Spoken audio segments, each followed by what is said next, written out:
The Adventure of the Bruce-Partington Plans. In the third week of November, in the year 1895, a dense yellow fog settled down upon London.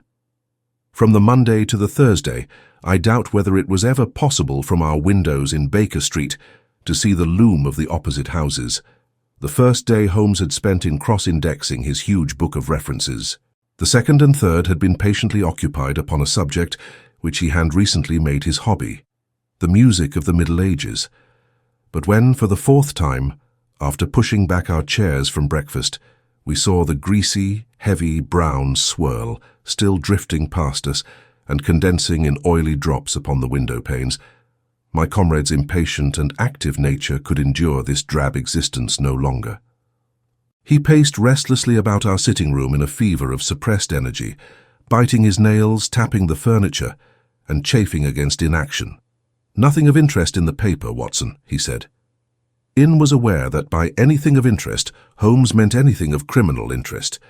There was the news of a revolution, of a possible war, and of an impending change of government. But these did not come within the horizon of my companion.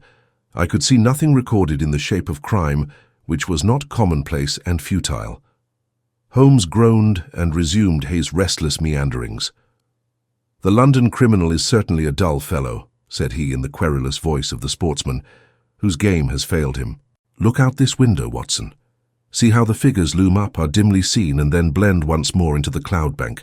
The thief or the murderer could roam London on such a day as the tiger does the jungle, unseen until he pounces, and then evident only to his victim. There have," said I, "been numerous petty thefts." Holmes snorted his contempt. "This great and sombre stage is set for something more worthy than that," said he. "It is fortunate for this community that I am not a criminal." "It is indeed," said I heartily. "Suppose that I were Brooks or Woodhouse or any of the 50 men who have good reason for taking my life. How long could I survive against my own pursuit? A summons, a bogus appointment, and all would be over. It is well they don't have days of fog in the Latin countries, the countries of assassination. By Jove, here comes something at last to break our dead monotony." It was the maid with a telegram. Holmes tore it open and burst out laughing. "Well, well, what next?" said he. "Brother Mycroft is coming round." "Why not?" I asked. "Why not? It is as if you met a tram-car coming down a country lane. Mycroft has his rails and he runs on them. His Pall Mall lodgings, the Diogenes Club, Whitehall, that is his cycle. Once and only once he has been here. What upheaval can possibly have derailed him? Does he not explain? Holmes handed me his brother's telegram. "Must see you over Cadogan West. Coming at once." Mycroft. Cadogan West. I have heard the name. It recalls nothing to my mind. But that Mycroft should break out in this erratic fashion, a planet might as well leave its orbit. By the way, do you know what Mycroft is? I had some vague recollection of an explanation at the time of the adventure of the Greek interpreter. You told me that he had some small office under the British government. Holmes chuckled. "I did not know you quite so well in those days. One has to be discreet when one talks of high matters of state. You are right in thinking that he under the British government. You would also be right in a sense if you said that occasionally he is the British government." "My dear Holmes, I thought I might surprise you. Mycroft draws £450 a year, remains a subordinate, has no ambitions of any kind, will receive neither honour nor title, but remains the most indispensable man in the country. But how? Well, his position is unique. He has made it for himself. There has never been anything like it before, nor will be again. He has the tidiest and most orderly brain, with the greatest capacity for storing facts, of any man living. The same great powers which I have turned to the detection of crime he has used for this particular business. The conclusions of every department are passed to him, and he is the central exchange, the clearing-house, which makes out the balance. All other men are specialists, but his specialism is omniscience. We will suppose that a minister needs information as to a point which involves the Navy, India, Canada, and the bimetallic question. He could get his separate advices from various departments upon each, but only Mycroft can focus them all and say offhand how each factor would affect the other. They began by using him as a shortcut, a convenience. Now he has made himself an essential. In that great brain of his, everything is pigeonholed and can be handed out in an instant. Again and again his word has decided the national policy. He lives in it. He thinks of nothing else save when, as an intellectual exercise, he unbends if I call upon him and ask him to advise me on one of my little problems. But Jupiter is descending today. What on earth can it mean? Who is Cadogan West, and what is he to Mycroft? I have it, I cried, and plunged among the litter of papers upon the sofa. Yes, here he is, sure enough. Cadogan West was the young man who was found dead on the Underground on Tuesday morning. Holmes sat up at attention, his pipe halfway to his lips. This must be serious, Watson. A death which has caused my brother to alter his habits can be no ordinary one. What in the world can he have to do with it? The case was featureless as I remember it. The young man had apparently fallen out of the train and killed himself. He had not been robbed, and there was no particular reason to suspect violence. Is that not so? There has been an inquest, said I, and a good many fresh facts have come out. Looked at more closely, I should certainly say that it was a curious case. Judging by its effect upon my brother, I should think it must be a most extraordinary one. He snuggled down in his armchair. Now, Watson, let us have the facts. The man's name was Arthur Cadogan West. He was 27 years of age, unmarried, and a clerk at Woolwich Arsenal. Government employee. Behold the link with brother Mycroft. He left Woolwich suddenly on Monday night. Was last seen by his fiancée, Miss Violet Westbury, whom he left abruptly in the fog about 7:30 that evening. There was no quarrel between them, and she can give no motive for his action. The next thing heard of him was when his dead body was discovered by a platelayer named Mason, just outside Aldgate Station on the Underground system in London. When? The body was found at 6 on Tuesday morning. It was lying wide of the metals upon the left hand of the track, as one goes eastward, at a point close to the station, where the line emerges from the tunnel in which it runs. The head was badly crushed, an injury which might well have been caused by a fall from the train. The body could only have come on the line in that way. Had it been carried down from any neighbouring street, it must have passed the station barriers where a collector is always standing. This point seems absolutely certain. Very good, the case is definite enough. The man, dead or alive, either fell or was precipitated from a train. So much is clear to me. Continue. The trains which traverse the lines of rail beside which the body was found are those which run from west to east, some being purely metropolitan, and some from Willesden and outlying junctions. It can be stated for certain that this young man, when he met his death, was travelling in this direction at some late hour of the night, but at what point he entered the train it is impossible to state. His ticket, of course, would show that. There was no ticket in his pockets. No ticket. Dear me, Watson, this is really very singular. According to my experience, it is not possible to reach the platform of a metropolitan train without exhibiting one's ticket. Presumably, then, the young man had one. Was it taken from him in order to conceal the station from which he came? It is possible. Or did he drop it in the carriage? That is also possible. But the point is of curious interest. I understand that there was no sign of robbery. Apparently not. There is a list here of his possessions. His purse contained £2.15. He had also a cheque-book on the Woolwich branch of the Capital and Counties Bank. Through this his identity was established. There were also 2 dress-circle tickets for the Woolwich Theatre, dated for that very evening. Also a small packet of technical papers. Holmes gave an exclamation of satisfaction. There we have it at last, Watson. British Government, Woolwich, Arsenal, technical papers. Brother Mycroft, the chain is complete. But here he comes, if I am not mistaken, to speak for himself. A moment later, the tall and portly form of Mycroft Holmes was ushered into the room. Heavily built and massive, there was a suggestion of uncouth physical inertia in the figure, but above this unwieldy frame there was perched a head so masterful in its brow, so alert in its steel-grey, deep-set eyes, so firm in its lips, and so subtle in its play of expression, that after the first glance one forgot the gross body and remembered only the dominant mind. At his heels came our old friend Lestrade of Scotland Yard, thin and austere. The gravity of both their faces foretold some weighty quest. The detective shook hands without a word. Mycroft Holmes struggled out of his overcoat and subsided into an armchair. "A most annoying business, Sherlock," said he. "I extremely dislike altering my habits, but the powers that be would take no denial. In the present state of Siam, it is most awkward that I should be away from the office, but it is a real crisis. I have never seen the Prime Minister so upset. As to the Admiralty, it is buzzing like an overturned beehive. Have you read up the case? We have just done so. What were the technical papers? Ah, there's the point. Fortunately, it has not come out. The press would be furious if it did. The papers which this wretched youth had in his pocket were the plans of the Bruce-Partington submarine. Mycroft Holmes spoke with a solemnity which showed his sense of the importance of the subject. His brother and I sat expectant. Surely you have heard of it. I thought everyone had heard of it. Only as a name. Its importance can hardly be exaggerated. It has been the most jealously guarded of all government secrets. You may take it from me that naval warfare becomes impossible within the radius of a Bruce-Partington's operation. 2 years ago, a very large sum was smuggled through the estimates and was expended in acquiring a monopoly of the invention. Every effort has been made to keep the secret. The plans, which are exceedingly intricate, comprising some 30 separate patents, each essential to the working of the whole, are kept in an elaborate safe in a confidential office adjoining the arsenal, with burglar-proof doors and windows. Under no conceivable circumstances were the plans to be taken from the office.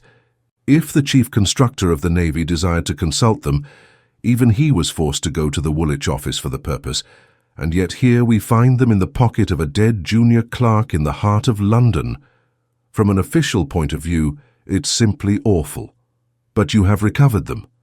No, Sherlock, no. That's the pinch. We have not. 10 papers were taken from Woolwich. There were 7 in the pocket of Cadogan West. The 3 most essential are gone. Stolen, vanished. You must drop everything, Sherlock. Never mind your usual petty puzzles of the police court. It's a vital international problem that you have to solve. Why did Cadogan West take the papers? Where are the missing ones? How did he die? How came his body where it was found? How can the evil be set right? Find an answer to all these questions, and you will have done good service for your country. Why do you not solve it yourself, Mycroft? You can see as far as I. Possibly, Sherlock, but it is a question of getting details. Give me your details, and from an armchair I will return you an excellent expert opinion. But to run here and run there, to cross-question railway guards and lie on my face with a lens to my eye, it is not my métier. No, you are the one man who can clear the matter up, if you have a fancy to see your name in the next honours list. My friend smiled and shook his head. I play the game for the game's own sake, said he, but the problem certainly presents some points of interest, and I shall be very pleased to look into it. Some more facts, please. I have jotted down the more essential ones upon this sheet of paper, together with a few addresses which you will find of service. The actual official guardian of the papers is the famous government expert Sir James Walter, whose decorations and subtitles fill 2 lines of a book of reference. He has grown grey in the service, is a gentleman, a favoured guest in the most exalted houses, and above all a man whose patriotism is beyond suspicion. He is one of 2 who have a key of the safe. I may add that the papers were undoubtedly in the office during working hours on Monday, and that Sir James left for London about 3 o'clock taking his key with him. He was at the house of Admiral Sinclair at Berkeley Square during the whole of the evening when this incident occurred. Has the fact been verified? Yes, his brother, Colonel Valentine Walter, has testified to his departure from Woolwich and Admiral Sinclair to his arrival in London. So Sir James is no longer a direct factor in the problem. Who was the other man with a key? The senior clerk and draftsman, Mr. Sidney Johnson. He is a man of 40, married with 5 children. He is a silent, morose man, but he has on the whole an excellent record in the public service. He is unpopular with his colleagues, but a hard worker. According to his own account, corroborated only by the word of his wife, he was at home the whole of Monday evening after office hours, and his key has never left the watch chain upon which it hangs. Tell us about Cadogan West. He has been 10 years in the service and has done good work.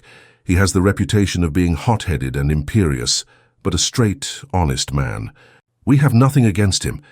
He was next Sidney Johnson in the office. His duties brought him into daily personal contact with the plans. No one else had the handling of them. Who locked up the plans that night?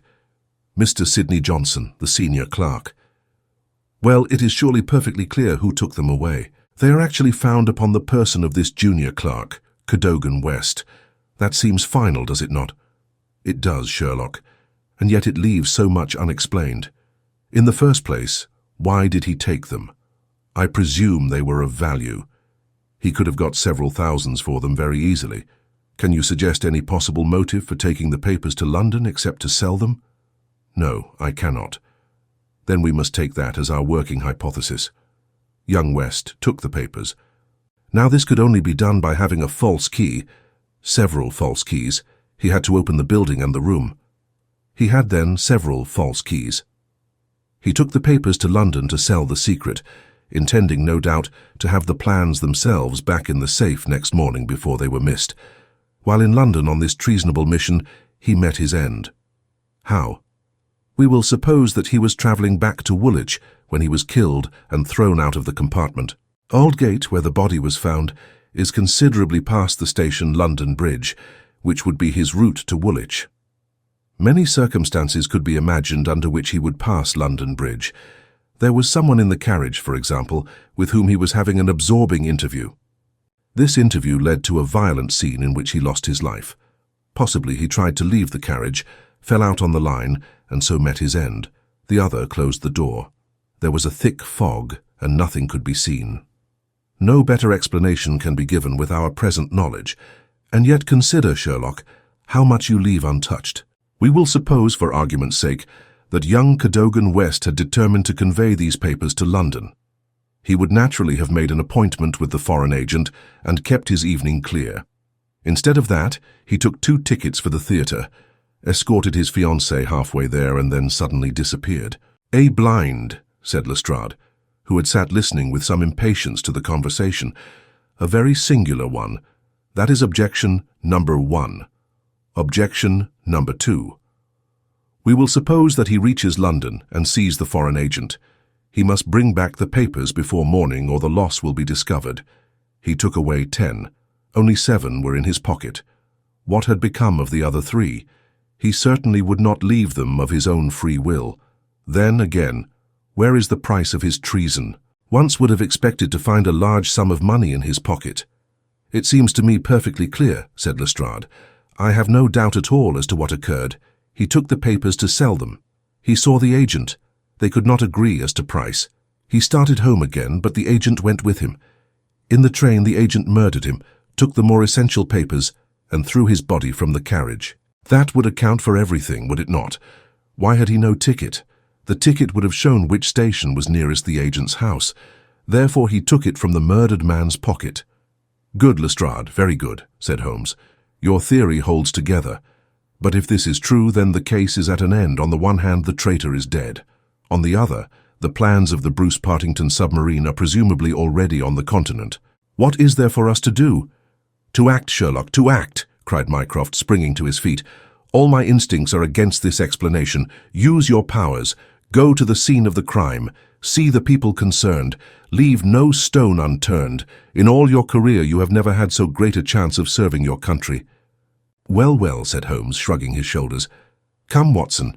And you, Lestrade, could you favour us with your company for an hour or 2? We will begin our investigation by a visit to Aldgate Station. Goodbye, Mycroft. I shall let you have a report before evening, but I warn you in advance that you have little to expect." An hour later, Holmes, Lestrade and I stood upon the Underground Railroad at the point where it emerges from the tunnel immediately before Aldgate Station. A courteous, red-faced old gentleman represented the railway company. "This is where the young man's body lay," said he, indicating a spot about 3 feet from the metals. "It could not have fallen from above, for these, as you see, are all blank walls. Therefore, it could only have come from a train, and that train, so far as we can trace it, must have passed about midnight on Monday. Have the carriages been examined for any sign of violence? There are no such signs, and no ticket has been found. No record of a door being found open. None." "We have had some fresh evidence this morning," said Lestrade. "A passenger who passed Aldgate in an ordinary metropolitan train about 11:40 on Monday night declares that he heard a heavy thud, as of a body striking the line, just before the train reached the station. There was dense fog, however, and nothing could be seen. He made no report of it at the time. Why, whatever is the matter with Mr. Holmes?" My friend was standing with an expression of strained intensity upon his face, staring at the railway metals where they curved out of the tunnel. Aldgate is a junction, and there was a network of points. On these his eager, questioning eyes were fixed, and I saw on his keen, alert face that tightening of the lips, that quiver of the nostrils, and concentration of the heavy, tufted brows which I knew so well. "Points," he muttered. "The points. What of it? What do you mean? I suppose there are no great number of points on a system such as this." "No, they are very few. And a curve too. Points and a curve. By Jove, if it were only so. What is it, Mr. Holmes? Have you a clue?" "An idea, an indication, no more. But the case certainly grows in interest. Unique, perfectly unique, and yet, why not? I do not see any indications of bleeding on the line. There were hardly any. But I understand that there was a considerable wound. The bone was crushed, but there was no great external injury. And yet one would have expected some bleeding. Would it be possible for me to inspect the train which contained the passenger who heard the thud of a fall in the fog?" "I fear not, Mr. Holmes. The train has been broken up before now, and the carriages redistributed."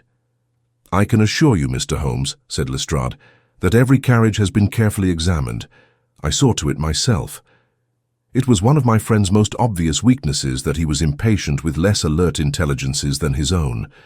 Very likely," said he, turning away. "As it happens, it was not the carriages which I desired to examine.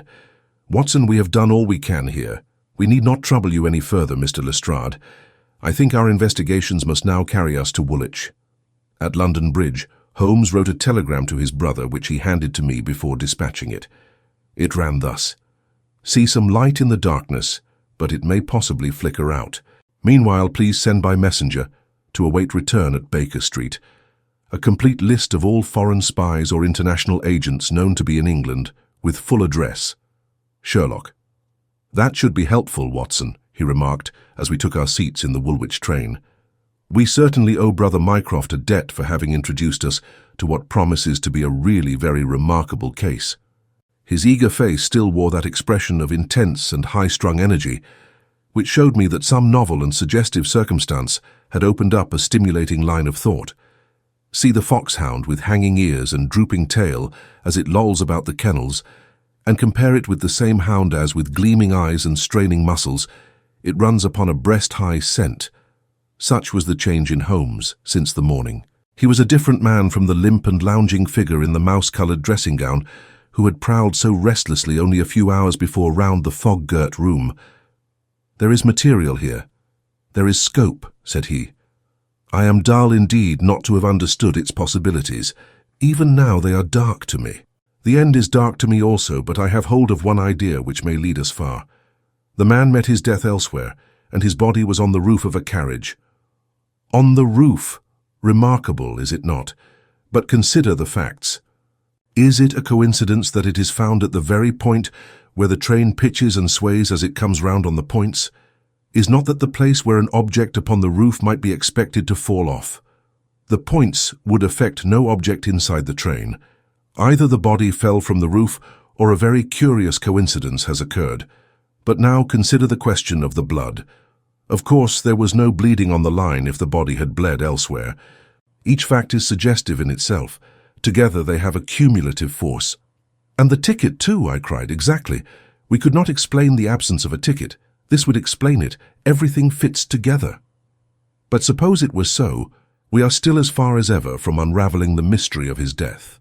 Indeed, it becomes not simpler but stranger." "Perhaps," said Holmes thoughtfully, "perhaps." He relapsed into a silent reverie, which lasted until the slow train drew up at last in Woolwich station. There he called a cab and drew Mycroft's paper from his pocket. "We have quite a little round of afternoon calls to make," said he. "I think that Sir James Walter claims our first attention. The house of the famous official was a fine villa with green lawns stretching down to the Thames. As we reached it, the fog was lifting, and a thin, watery sunshine was breaking through. A butler answered our ring. "Sir James, sir," said he with solemn face. "Sir James died this morning." "Good heavens!" cried Holmes in amazement. "How did he die?" "Perhaps you would care to step in, sir, and see his brother, Colonel Valentine?" "Yes, we had best do so." We were ushered into a dim-lit drawing room, where an instant later we were joined by a very tall, handsome, light-haired man of 50, the younger brother of the dead scientist. His wild eyes, stained cheeks, and unkempt hair all spoke of the sudden blow which had fallen upon the household. He was hardly articulate as he spoke of it. "It was this horrible scandal," said he. "My brother, Sir James, was a man of very sensitive honour, and he could not survive such an affair. It broke his heart. He was always so proud of the efficiency of his department, and this was a crushing blow. We had hoped that he might have given us some indications which would have helped us to clear the matter up. I assure you that it was all a mystery to him, as it is to you and to all of us. He had already put all his knowledge at the disposal of the police.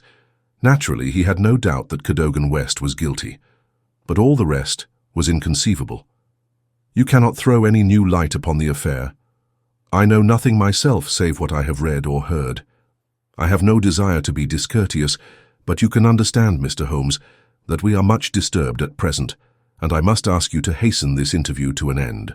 "This is indeed an unexpected development," said my friend when we had regained the cab.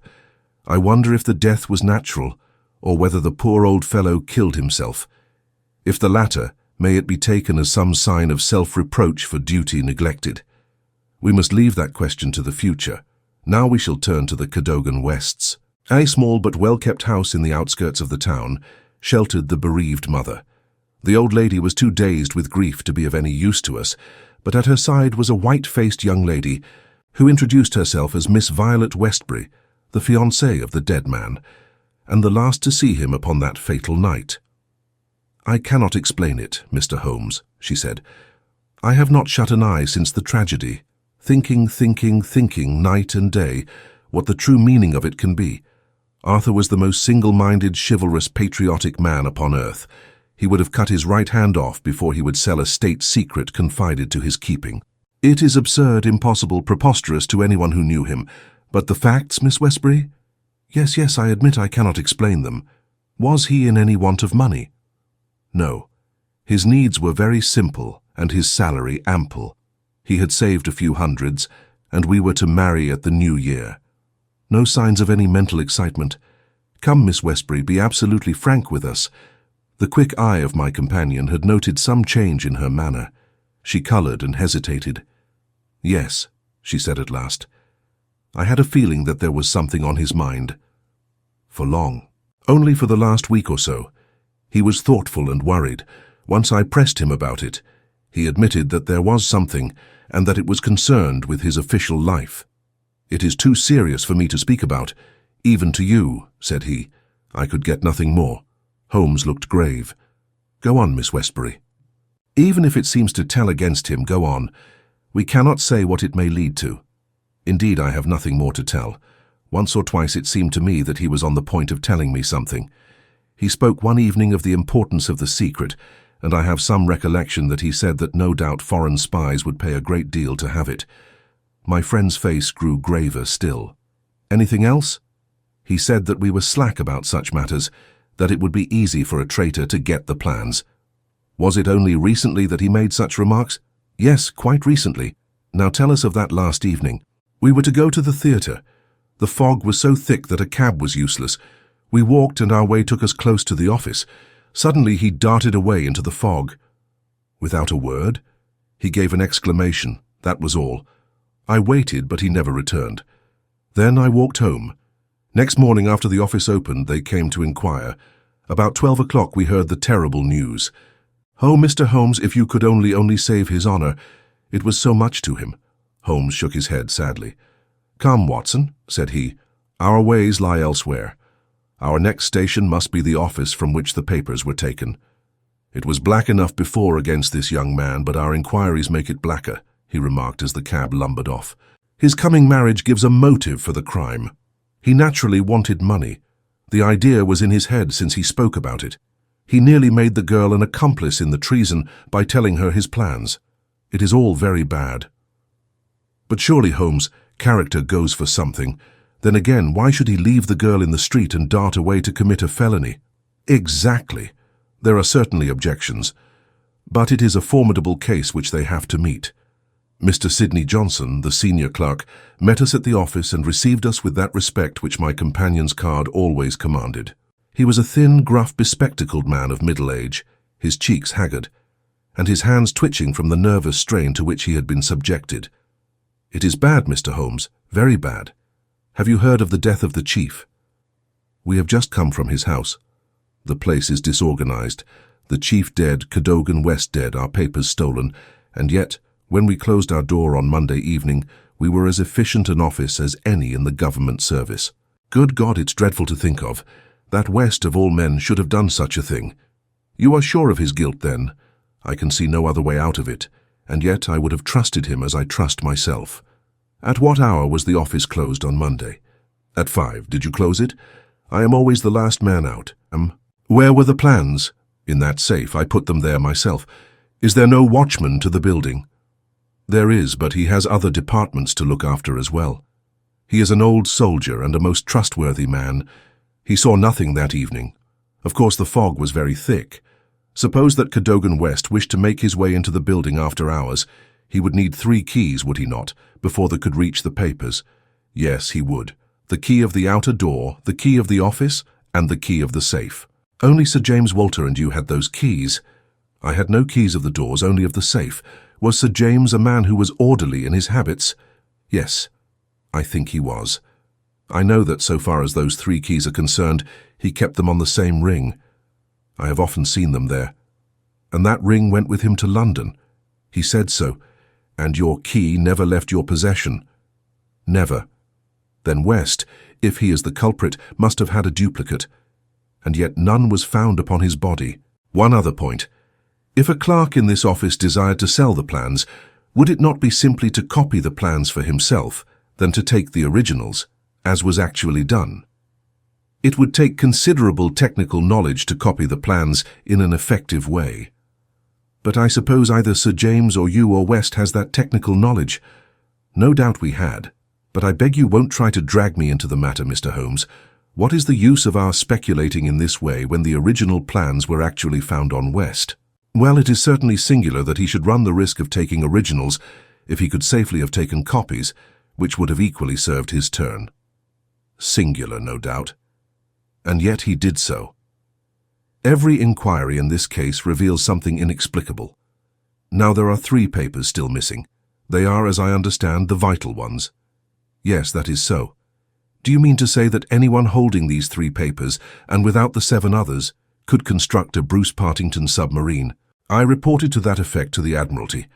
But today I have been over the drawings again, and I am not so sure of it. The double valves with the automatic self-adjusting slots are drawn in one of the papers which have been returned. Until the foreigners had invented that for themselves, they could not make the boat. Of course, they might soon get over the difficulty. But the 3 missing drawings are the most important. Undoubtedly. I think, with your permission, I will now take a stroll round the premises. I do not recall any other question which I desired to ask. He examined the lock of the safe, the door of the room, and finally the iron shutters of the window. It was only when we were on the lawn outside that his interest was strongly excited. There was a laurel bush outside the window, and several of the branches bore signs of having been twisted or snapped.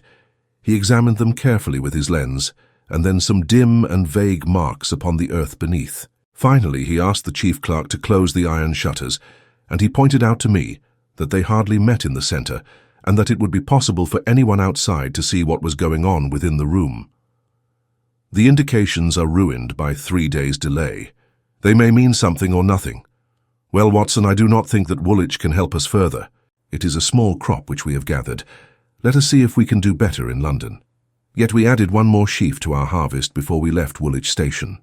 The clerk in the ticket office was able to say with confidence that he saw Cadogan West, whom he knew well by sight, upon the Monday night, and that he went to London by the 8:15 to London Bridge. He was alone, and took a single 3rd-class ticket. The clerk was struck at the time by his excited and nervous manner. So shaky was he that he could hardly pick up his change, and the clerk had helped him with it. A reference to the timetable showed that the 8:15 was the first train which it was possible for West to take, after he had left the lady about 7:30. "Let us reconstruct, Watson," said Holmes, after half an hour of silence. "I am not aware that in all our joint researches we have ever had a case which was more difficult to get at. Every fresh advance which we make only reveals a fresh ridge beyond. And yet we have surely made some appreciable progress. The effect of our inquiries at Woolwich has in the main been against young Cadogan West, but the indications at the window would lend themselves to a more favourable hypothesis. Let us suppose, for example, that he had been approached by some foreign agent. It might have been done under such pledges as would have prevented him from speaking of it, and yet would have affected his thoughts in the direction indicated by his remarks to his fiancée. Very good.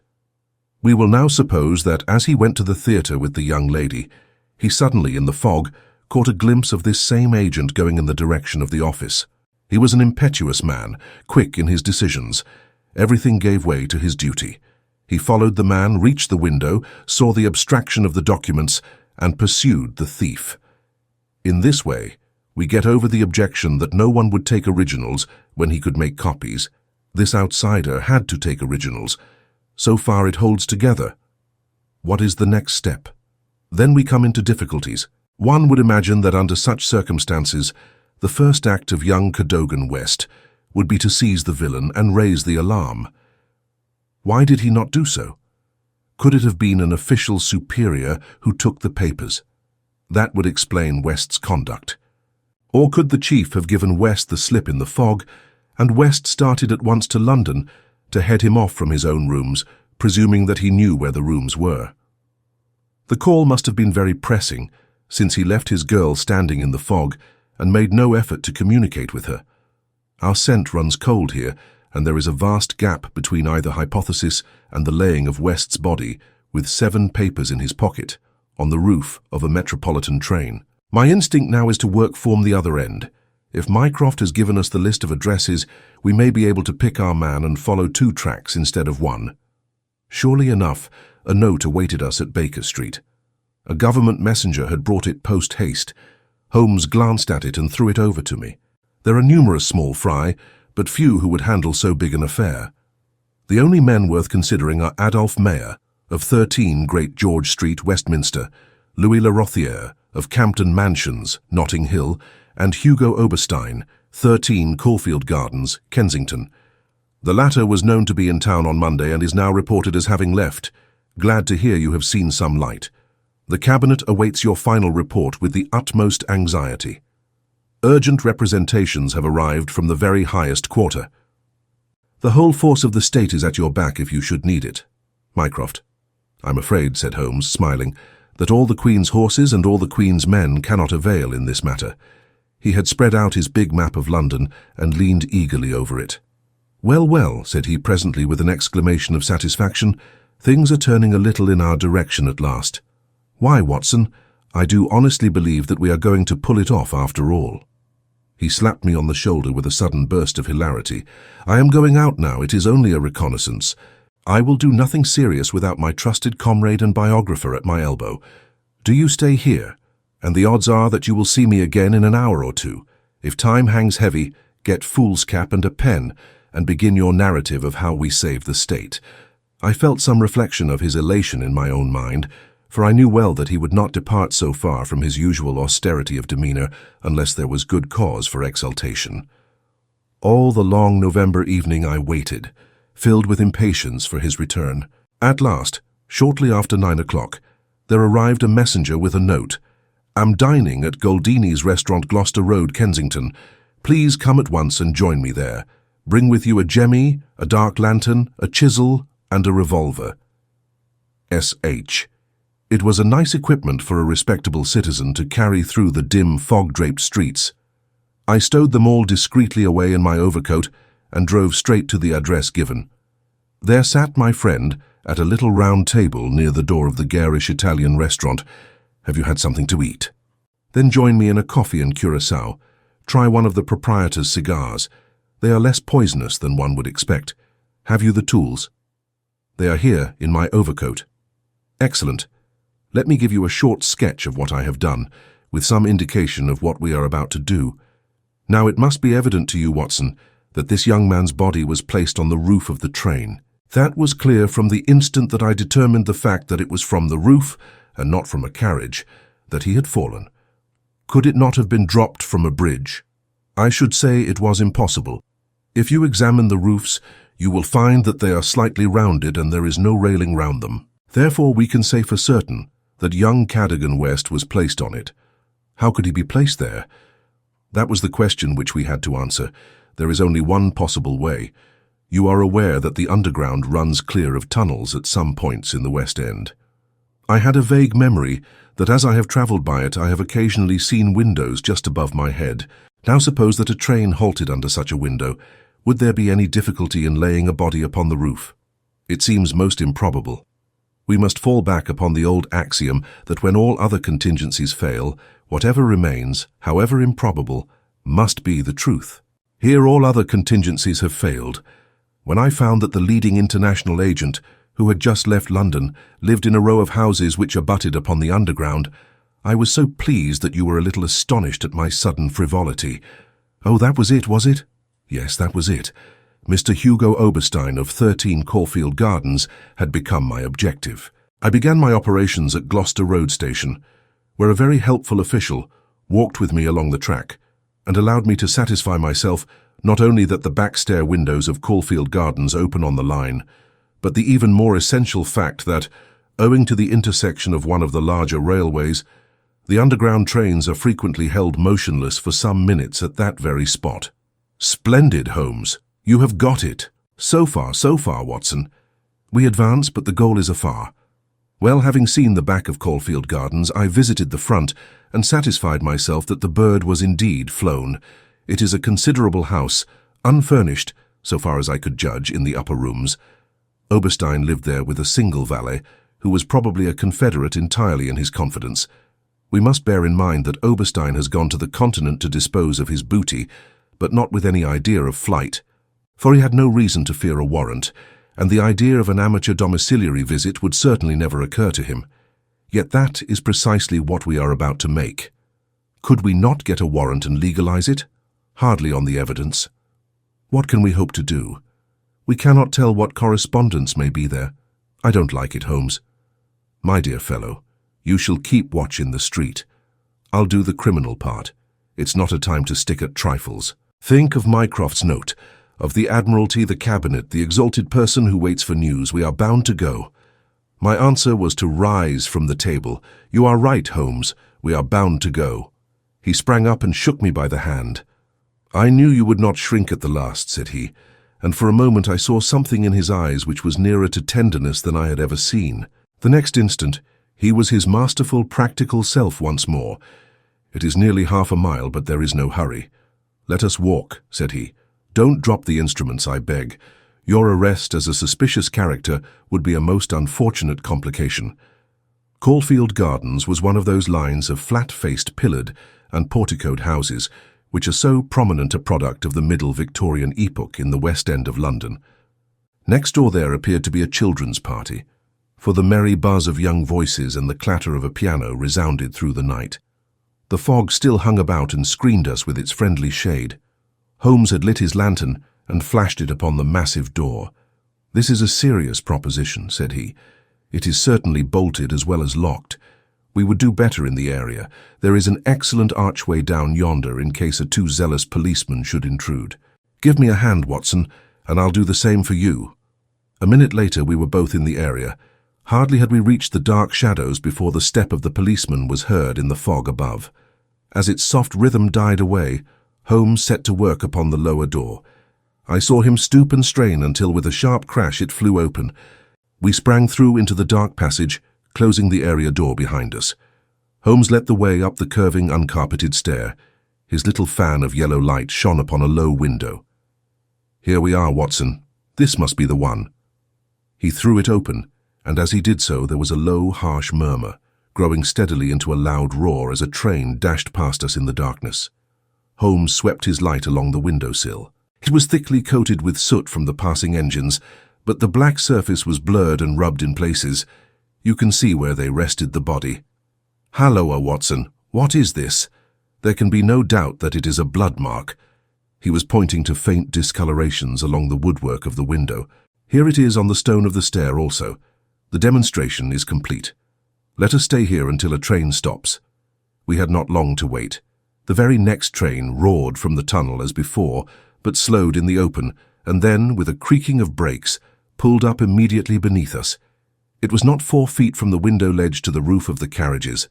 Holmes softly closed the window. "So far we are justified," said he. "What do you think of it, Watson?" "A masterpiece. You have never risen to a greater height." "I cannot agree with you there. From the moment that I conceived the idea of the body being upon the roof, which surely was not a very abstruse one, all the rest was inevitable.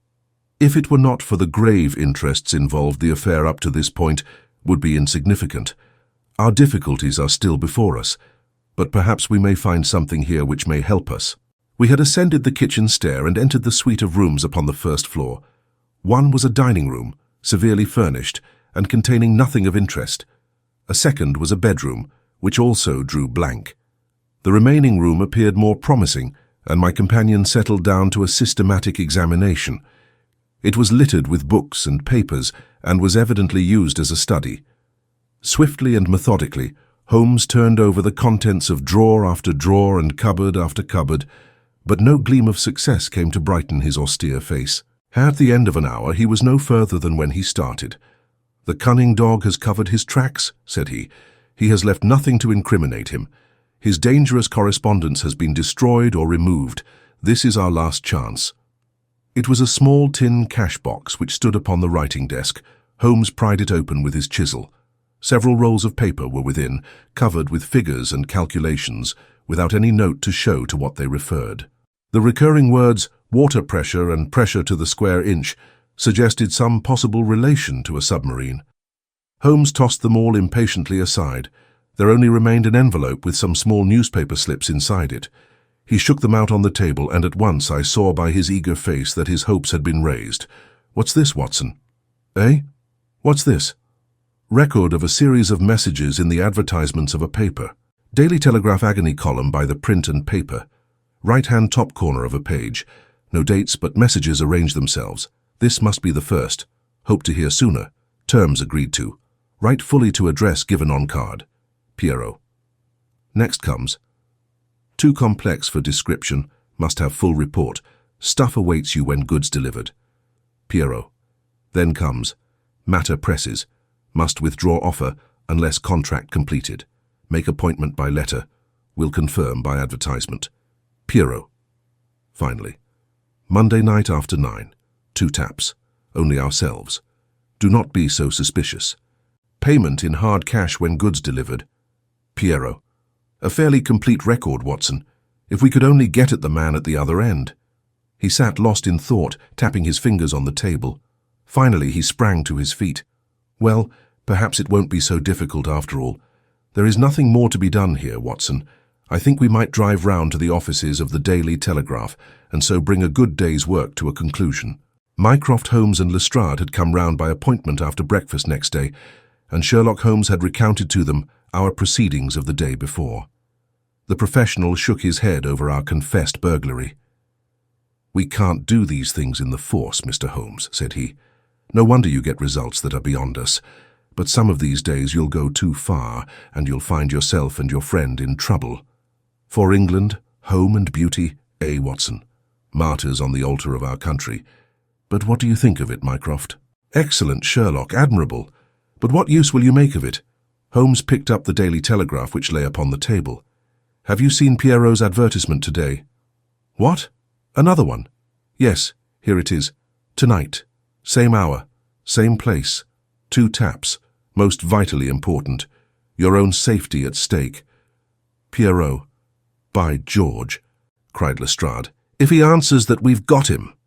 "That was my idea when I put it in. I think if you could both make it convenient to come with us about 8 o'clock to Caulfield Gardens, we might possibly get a little nearer to a solution." One of the most remarkable characteristics of Sherlock Holmes was his power of throwing his brain out of action and switching all his thoughts onto lighter things whenever he had convinced himself that he could no longer work to advantage. I remember that during the whole of that memorable day he lost himself in a monograph which he had undertaken upon the polyphonic motets of Lassus. For my own part, I had none of this power of detachment, and the day, in consequence, appeared to be interminable. The great national importance of the issue, the suspense in high quarters, the direct nature of the experiment which we were trying, all combined to work upon my nerve. It was a relief to me when at last, after a light dinner, we set out upon our expedition. Lestrade and Mycroft met us by appointment at the outside of Gloucester Road Station. The area door of Oberstein's house had been left open the night before, and it was necessary for me, as Mycroft Holmes absolutely and indignantly declined to climb the railings, to pass in and open the hall door. By 9 o'clock, we were all seated in the study, waiting patently for our man. An hour passed, and yet another. When 11 struck, the measured beat of the great church clock seemed to sound the dirge of our hopes. Lestrade and Mycroft were fidgeting in their seats and looking twice a minute at their watches. Holmes sat silent and composed, his eyelids half shut, but every sense on the alert. He raised his head with a sudden jerk. "He is coming," said he. There had been a furtive step past the door. Now it returned. We heard a shuffling sound outside, and then 2 sharp taps with the knocker. Holmes rose, motioning us to remain seated. The gas in the hall was a mere point of light. He opened the outer door, and then as a dark figure slipped past him, he closed and fastened it. "This way," we heard him say, and a moment later our man stood before us. Holmes had followed him closely, and as the man turned with a cry of surprise and alarm, he caught him by the collar and threw him back into the room. Before our prisoner had recovered his balance, the door was shut, and Holmes standing with his back against it. The man glared round him, staggered, and fell senseless upon the floor.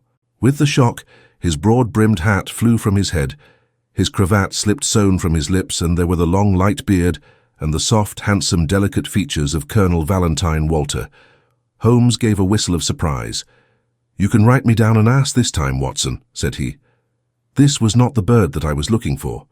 "Who is he?" asked Mycroft eagerly. "The younger brother of the late Sir James Walter, the head of the submarine department." Yes, I see the fall of the cards. He is coming to. I think that you had best leave his examination to me." We had carried the prostrate body to the sofa. Now our prisoner sat up, looked round him with a horror-stricken face, and passed his hand over his forehead, like one who cannot believe his own senses. "What is this?" he asked. "I came here to visit Mr. Oberstein." "Everything is known, Colonel Walter," said Holmes. "How an English gentleman could behave in such a manner is beyond my comprehension. But your whole correspondence and relations with Oberstein are within our knowledge, so also are the circumstances connected with the death of young Cadogan West. Let me advise you to gain at least the small credit for repentance and confession, since there are still some details which we can only learn from your lips." The man groaned and sank his face in his hands. We waited, but he was silent. "I can assure you," said Holmes, "that every essential is already known. We know that you were pressed for money, that you took an impress of the keys which your brother held, and that you entered into a correspondence with Oberstein, who answered your letters through the advertisement columns of the Daily Telegraph. We are aware that you went down to the office in the fog on Monday night, but that you were seen and followed by young Cadogan West, who had probably some previous reason to suspect you. He saw your theft, but could not give the alarm, as it was just possible that you were taking the papers to your brother in London. Leaving all his private concerns, like the good citizen that he was, he followed you closely in the fog and kept at your heels until you reached this very house. There he intervened, and then it was, Colonel Walter, that to treason you added the more terrible crime of murder." "I did not. I did not. Before God I swear that I did not," cried our wretched prisoner. "Tell us then how Cadogan West met his end before you laid him upon the roof of a railway carriage." "I will. I swear to you that I will. I did the rest. I confess it. It was just as you say, a stock exchange debt had to be paid. I needed the money badly. Oberstein offered me 5,000. It was to save myself from ruin. But as to murder, I am as innocent as you." "What happened then?" "He had his suspicions before, and he followed me as you describe. I never knew it until I was at the very door. It was thick fog, and one could not see 3 yards. I had given 2 taps, and Oberstein had come to the door. The young man rushed up and demanded to know what we were about to do with the papers. Oberstein had a short life-preserver. He always carried it with him. As West forced his way after us into the house, Oberstein struck him on the head. The blow was a fatal one. He was dead within 5 minutes. There he lay in the hall, and we were at our wits' end what to do.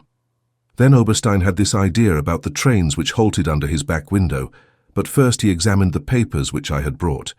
He said that 3 of them were essential, and that he must keep them. "You cannot keep them," said I. "There will be a dreadful row at Woolwich if they are not returned."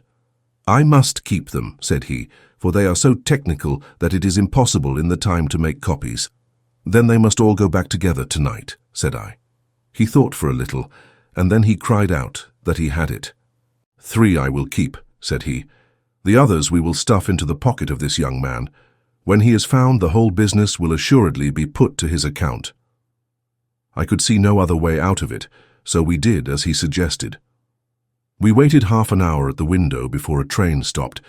It was so thick that nothing could be seen, and we had no difficulty in lowering West's body onto the train. That was the end of the matter, so far as I was concerned. "And your brother?" He said nothing, but he had caught me once with his keys, and I think that he suspected. I read in his eyes that he suspected. As you know, he never held up his head again. There was silence in the room. It was broken by Mycroft Holmes. "Can you not make reparation? It would ease your conscience, and possibly your punishment." "What reparation can I make?" "Where is Oberstein with the papers?" "I do not know." "Did he give you no address?" "He said that letters to the Hôtel du Louvre, Paris, would eventually reach him." "Then reparation is still within your power," said Sherlock Holmes. "I will do anything I can. I owe this fellow no particular goodwill. He has been my ruin and my downfall. Here are paper and pen. Sit at this desk and write to my dictation. Direct the envelope to the address given. That is right. Now the letter. Dear Sir, with regard to our transaction, you will no doubt have observed by now that one essential detail is missing. I have a tracing which will make it complete. This has involved me in extra trouble, however, and I must ask you for a further advance of £500. I will not trust it to the post, nor will I take anything but gold or notes. I would come to you abroad, but it would excite remark if I left the country at present.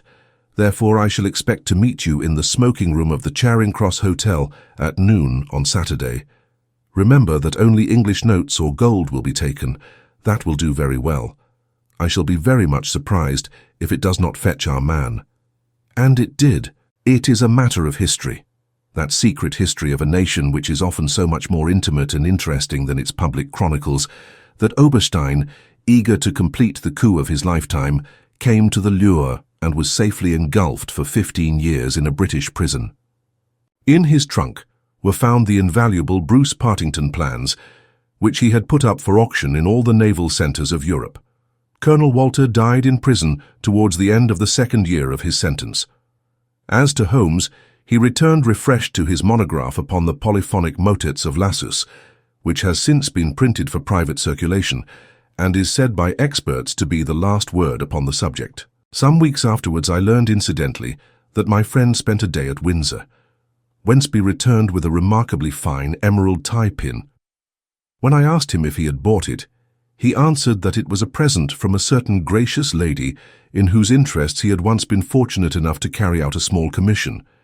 He said no more, but I fancy that I could guess at that lady's august name, and I have little doubt that the emerald pin will forever recall to my friend's memory the adventure of the Bruce-Partington plans.